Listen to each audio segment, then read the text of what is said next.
Alors, on arrive à la dernière partie de l'ouvrage et de notre entretien, les années 47-48, le positionnement de l'ONU et puis de ce qu'on va appeler la Nakba. Donc c'est sur cette partie-là que s'achève votre livre et ça nous donne aussi des indications sur ce que nous vivons encore aujourd'hui. Tout à fait. Et en 1945, quand la guerre s'arrête, la partie juive s'estime déliée de ses engagements et l'affrontement avec les Anglais va commencer à cause du livre blanc, finalement. En revanche, avec la partie arabe, la situation est calme. Il faut dire aussi que la Palestine a connu des années de prospérité à partir de 1942 qui a beaucoup apaisé les relations entre les uns et les autres. Bon. Pour les Britanniques, qui cherchent à sortir de l'impasse, ils cherchent la meilleure solution, et la meilleure solution pour eux reste encore le partage. Ils y reviennent constamment, finalement. Mais le partage, à partir du moment où l'une des deux parties n'en veut pas, c'est une solution qui est inapplicable. Donc la situation est inextricable, et le Royaume-Uni, pour deux raisons au moins, va se décharger du problème sur les Nations Unies. Première raison, c'est un pays épuisé financièrement par la guerre, ruiné. Or, en Palestine, il y a une garnison de 100 000 hommes qui coûte très cher à entretenir. 100 000 hommes, c'est beaucoup plus que ce qu'il avait en 1936 pour maintenir le calme. Et deux, nous sommes au début de la guerre froide. Et le Royaume-Uni a d'autres préoccupations. C'est le rideau de fer, c'est Churchill d'ailleurs qui invente l'idée, le mot, pardon, de rideau de fer. C'est le rideau de fer, c'est progressivement la coupure de l'Europe en deux blocs. La Palestine devient un obstacle. Il faut régler ce problème au plus vite. Il confie le problème à l'ONU. L'ONU prend en charge le problème et confie cela à une mission spécialisée qu'on appelle l'UNSCOP, qui fait un excellent travail, qui se rend sur place, présidé par un juge suédois, très impartial, avec des Yougoslaves, des Indiens, d'autres nationalités, ils sont une douzaine à peu près. Ils font un travail remarquable pour auditionner toutes les parties en présence, y compris les Anglais, les Juifs, les Arabes, les Anglais, et même le Moufti qui est exilé au Liban, les Anglais ne veulent plus de lui en Palestine. Le Moufti, dont j'ai oublié de dire qu'il a collaboré totalement avec l'Allemagne nazie pendant la guerre, mais à fond, c'est-à-dire qu'il est resté à Berlin de 1941 à 1945, il a été subventionné par les Allemands, il s'est exprimé sur la radio allemande en arabe pratiquement toutes les semaines en appelant carrément au massacre. Bon, là, les preuves sont irréfutables. L'UNSCOP fait un excellent travail de plusieurs mois et arrive à la conclusion suivante, finalement la même que le rapport Peel en 1937 des Britanniques. Ces deux peuples ne peuvent plus vivre ensemble, il faut les séparer, il n'y a pas d'autre solution que la séparation en deux États, avec peut-être une zone internationale autour de Jérusalem, parce que là, les frictions sont trop grandes. Se mêle aussi la question des lieux saints. Ce projet de l'UNSCOP, c'est un projet de l'UNSCOP qui est d'ailleurs très complet, parce qu'il prévoit même des cartes. Il prévoit de couper la Palestine en 6 zones, 3 juifs, 3 arabes et une internationale. Le transmettre à l'Assemblée générale des Nations unies. L'Assemblée générale des Nations unies l'étudie et décide un vote en assemblée plénière le 29 novembre 1947. Ce vote a lieu le 29 novembre 1947, il y a des pressions des deux côtés, pression du camp américain, plutôt du président Truman lui-même, plus que du camp américain, parce que le département d'État américain est très hostile au projet d'État juif. Le président Truman fait pression sur certains pays pour qu'ils votent oui, le camp arabe fait pression sur d'autres, évidemment, pour qu'ils votent non. Résultat du 29 novembre, la majorité pour un État juif et un État arabe, partage en deux États, est acquise à 3 voix près seulement. C'est passé très peu. Et contrairement à ce qu'on pense, ce ne sont pas que des États musulmans qui ont voté contre le partage. Vous avez Cuba qui a voté contre le partage, vous avez la Grèce qui a voté contre le partage, et contrairement aussi aux idées reçues très, très répandues aujourd'hui, les pressions américaines n'ont pas fait la pluie et le beau temps. Cuba est une quasi-colonie américaine et finalement ils ont voté selon leur cœur, ils ont dit non au projet de partage. La Grèce est à ce moment-là sous domination occidentale, on est à la fin de la guerre civile entre communistes et royalistes en Grèce et les royalistes grecs sont soutenus par les États-Unis, la Grèce vote non. Bon. C'est à ce moment-là, à partir du moment où le vote est décidé le 29 novembre 1947, en deux États encore une fois, les violences en Palestine entre juifs et arabes qui étaient en sourdine depuis 1939, qui n'avaient pas vraiment explosé. La violence était entre anglais et juifs surtout, éclate le 30 novembre 1947. Et ça, c'est vraiment l'éclatement ouvert, la violence ouverte, absolue. Ça commence du côté arabe, représailles juives, bon, alors là on voit très bien l'engrenage. Et dans cet affrontement judéo-arabe en Palestine, on peut distinguer 2 étapes. Je dis bien judéo-arabe en Palestine jusqu'au 14 mai 48. Pourquoi cette date du 14 mai 48? Parce que les Anglais ont toujours dit, depuis 1 an et demi, ils se retiraient définitivement de la Palestine le 14 mai 48. Alors leurs derniers soldats partiraient, ils annoncent leur retrait en février 47, mai 48, ça fait 15 mois, il leur faut bien 15 mois pour évacuer 100 000 hommes et des milliers de tonnes de matériel. Bon, c'est ce qu'ils vont faire, donc progressivement l'effectif anglais va diminuer. Donc le 14 mai 48, les Anglais partis, la Palestine est libre. Et donc à ce moment-là, il devrait bien avoir un État arabe, un État palestinien, selon quelle ligne? Celle définie par l'ONU, tout est tracé. Bon. Donc cet affrontement judéo-arabe en Palestine connaît 2 étapes. La première, c'est du 1er décembre 47 à fin mars 48, 4 mois. 4 mois pendant lesquels la victoire arabe est possible. C'est-à-dire que les Arabes contrôlent les routes, parce que le peuplement juif n'est pas continu, c'est un peuplement en archipel, donc il est très dépendant du réseau routier. Le réseau ferroviaire compte pour rien là-dedans. Et donc par le blocus, un certain nombre d'implantations juives complètement isolées sont en train de périr.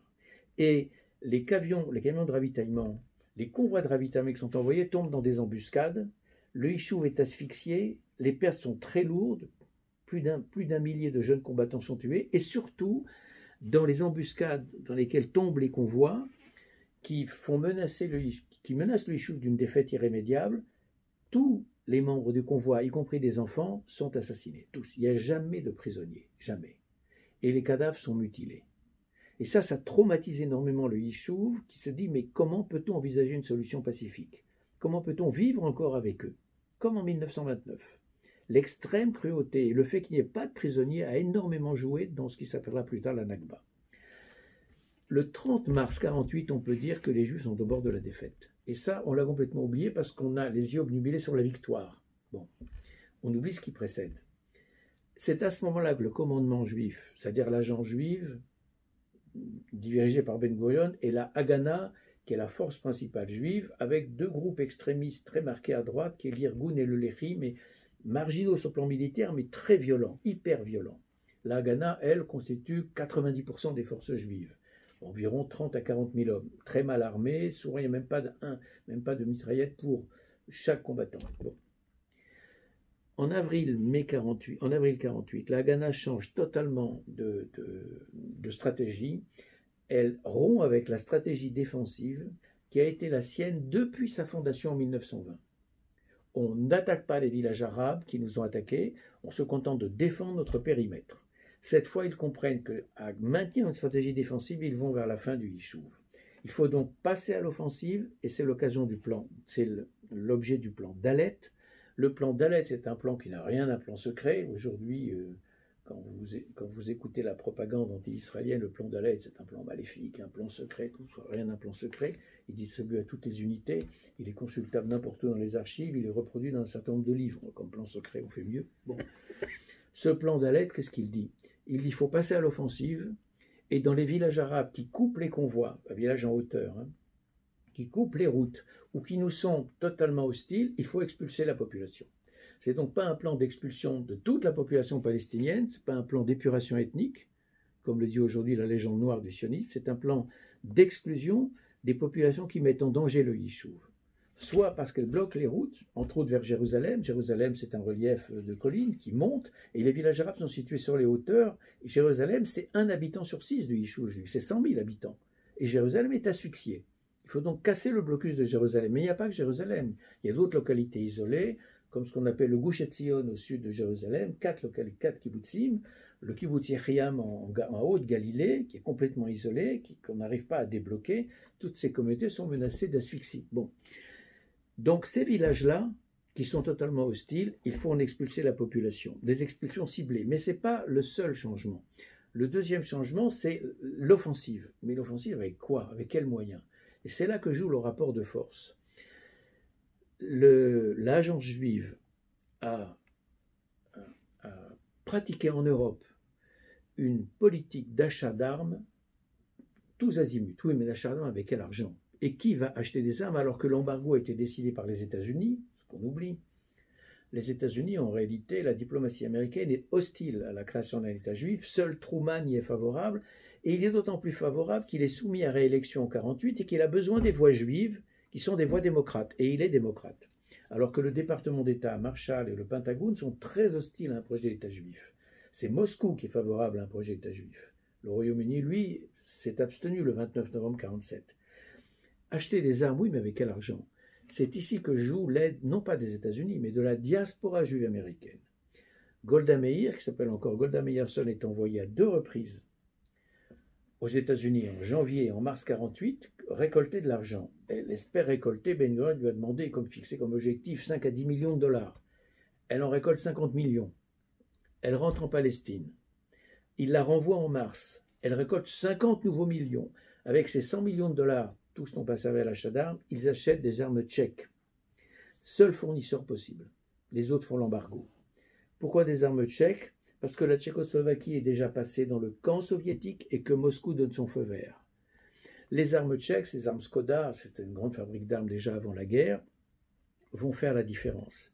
C'est donc avec ce changement de stratégie, on passe à l'offensive, et avec les armes nouvelles qui vont complètement bouleverser le rapport de force en faveur des Juifs, qu'en 6 semaines, entre le 1er avril et le 14 mai 1948, les Juifs renversent complètement la perspective du combat et écrasent les forces palestiniennes, qui sont des milices rurales, qui n'ont pas l'habitude de la guerre. C'est une simple guérilla qui est en plus pas du tout coordonnée, qui n'a pas de commandement unique, alors que la Haganah non seulement a un commandement unique, mais elle est constituée de milliers de combattants qui ont participé à la Seconde Guerre mondiale, qui ont une expérience militaire, et même s'ils n'y avaient pas participé, un grand nombre de ces combattants étaient déjà membres de la Haganah et s'entraînaient depuis longtemps.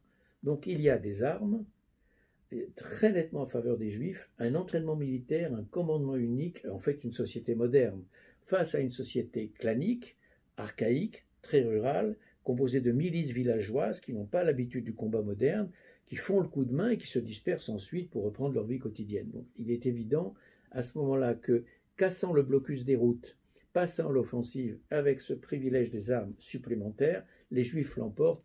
Le 14 mai 1948, les Palestiniens ont perdu la bataille. C'est à ce moment-là que commence l'autre phase de la guerre conventionnelle, avec les contingents des armées arabes envoyés à combattre en Palestine. Et c'est une guerre qui est finalement composée de bien plus de pauses que d'épisodes guerriers. Il y aura 1 mois d'épisodes guerriers véritables entre le 15 mai et le 9 juin, je crois, 1948, encore 10 jours en juillet 1948, et ensuite des combats qui vont s'effilocher durant l'automne, mais les choses sérieuses se passent finalement avant le 14 mai 1948. Reste à comprendre pourquoi la société arabe palestinienne s'est effondrée si vite. Et donc pourquoi la Nakba? Le 14 mai 1948, la société arabe est effectivement palestinienne, je dis bien, elle est par terre. Pourquoi? Il y a plusieurs raisons à cela. Bon, bien sûr, il y a la supériorité juive, je l'ai dit, en matière de stratégie, en matière de formation des hommes, en matière même d'armée, et en matière d'armes, et même en matière d'effectifs numériques. Mais c'est pas si simple. En réalité, on constate qu'à partir du moment où les Juifs passent à l'offensive, dans les grandes villes arabes, les élites arabes ont fui immédiatement les combats. Et la fuite des élites arabes a désorganisé les communautés arabes. Sans leur leader, sans leur chef traditionnels, musulmans comme chrétiens d'ailleurs, ce sont des communautés désemparées. Ça, c'est le premier point. Le deuxième point, c'est que c'est une guérilla, je l'ai dit, je me répète un peu ici, qui est dépourvue de coordination et qui n'a pas d'armes modernes, qui n'a pas l'expérience non plus du combat. Le troisième point qui a joué beaucoup dans la fuite, en dehors de cette désorganisation liée à la fuite des élites, c'est la peur des bombardements, la peur de la guerre. C'est-à-dire que toute population civile fuit devant les bombardements et la guerre. On ne voit pas pourquoi la population palestinienne aurait échappé à cette règle. Prenez la population française en 1914, ou belge, devant l'avance de l'armée allemande, c'est le reflux massif vers la Loire. La population belge, française, à partir du 10 mai 40, c'est un exode comme on n'en a jamais vu dans l'histoire de la France. En juin 40, on a 8 millions de Français et de Belges sur les routes de l'Hexagone. 8 millions. Pourquoi seule la Palestine échapperait à la règle de la peur des civils qui fuient les bombardements? Mais il n'y a pas que cela. Il y a également une fuite qui est alimentée par la rumeur des massacres. Or, effectivement, il y a un massacre à Dir Yassin, le 9 avril 1948. L'Irgun, c'est-à-dire la partie nationaliste extrémiste qui ne fait pas partie de l'Haganah. C'est une milice qui a rompu avec l'Haganah, qui est hyper violente, effectivement. C'est elle qui investit le village de Deir Yassin. Mais Deir Yassin, ce n'est pas Oradour-sur-Glane. Deir Yassin est un village qui surplombe Jérusalem. C'est un village qui s'est battu. C'est un village qui a opposé de la résistance. Et quand les hommes de l'Irgun investissent le village, ils pensent que la population arabe s'est enfuie. En fait, elle ne s'est pas enfuie.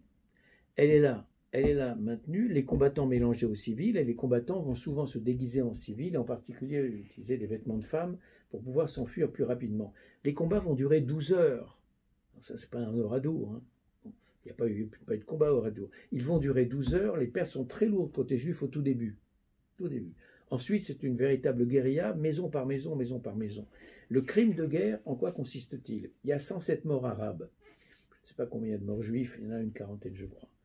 Mais 107 morts arabes n'ont pas été victimes d'un crime de guerre. Là où il y a crime de guerre, c'est que 25 combattants arabes faits prisonniers sont conduits dans une clairière et assassinés. Ça, c'est un crime de guerre, indéniable. La Haganah le condamne, Ben Gurion le condamne, il n'empêche, le crime a été commis. Bon, le crime a été commis, mais immédiatement après, la rumeur s'enflamme, elle court dans toute la Palestine arabe, les Juifs ont tué 400 personnes. Joué un rôle capital dans cette affaire. Pourquoi entre le 8 et le 22 avril?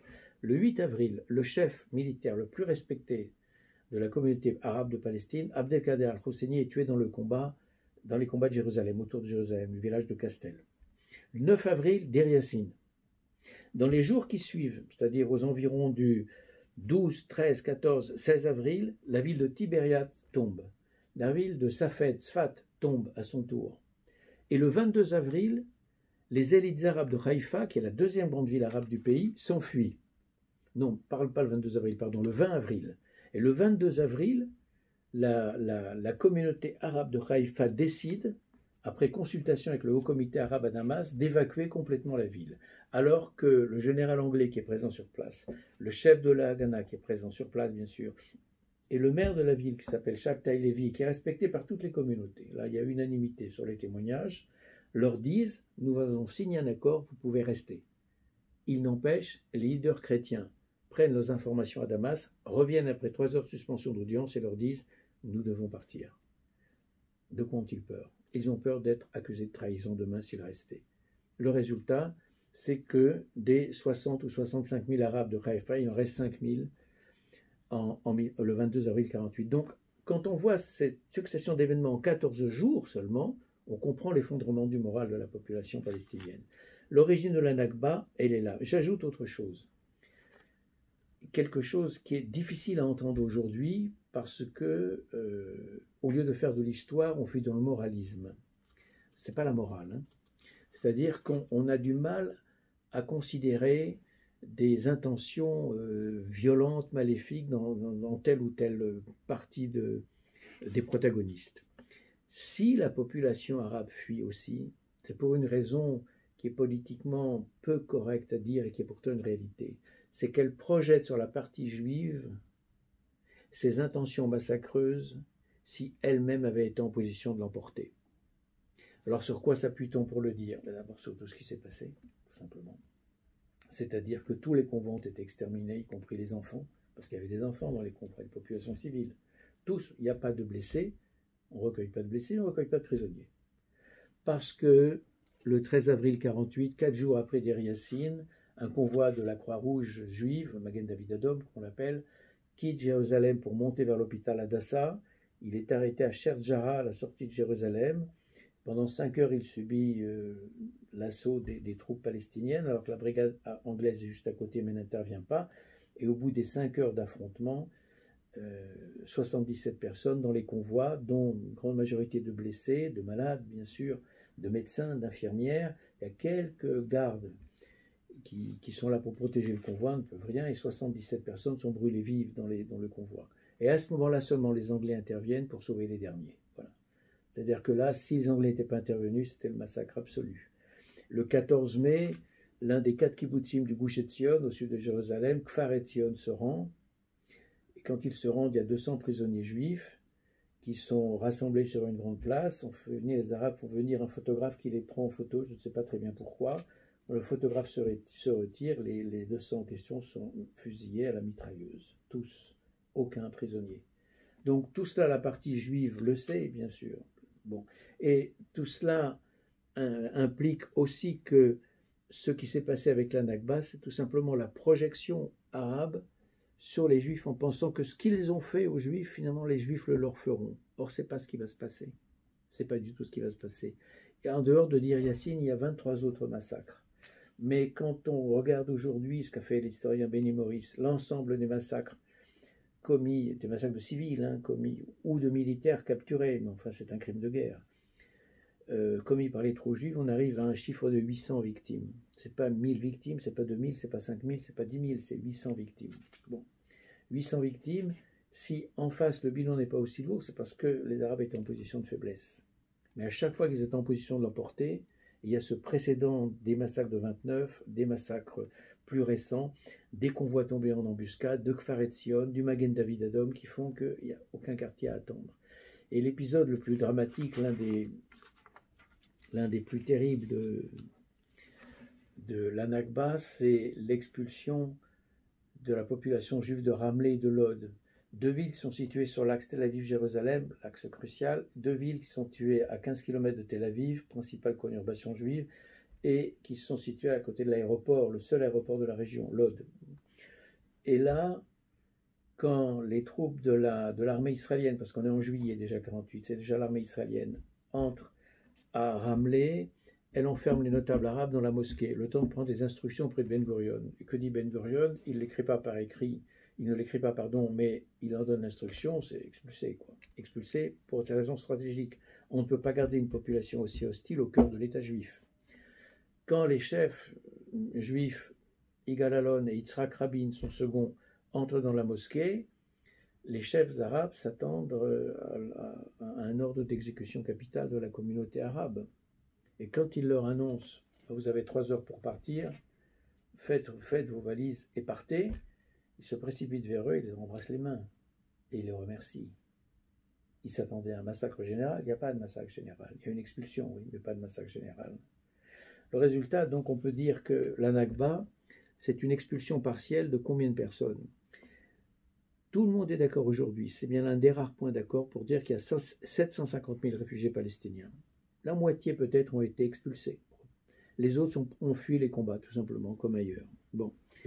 Et j'ai dit pourquoi ils avaient été expulsés. Je ne reviens pas là-dessus.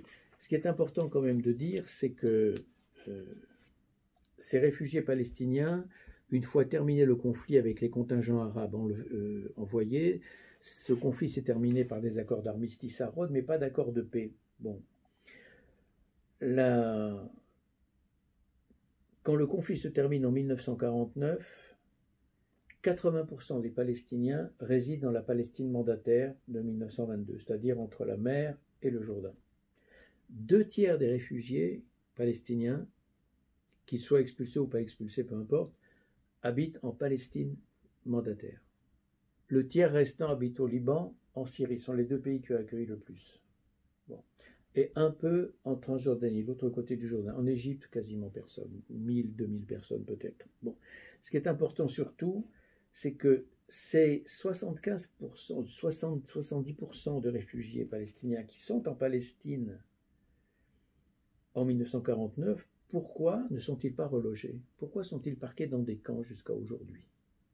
La réponse est simple, parce que s'ils avaient été relogés, c'était une acceptation implicite du fait national israélien. Et il n'en est pas question. Le fait est qu'il n'y a pas d'accord de paix. Ce sont des accords d'armistice, donc de simples accords de cessez-le-feu. Alors il y a un autre problème, c'est que les réfugiés arabes palestiniens veulent revenir chez eux. Et là, les Israéliens les en empêchent.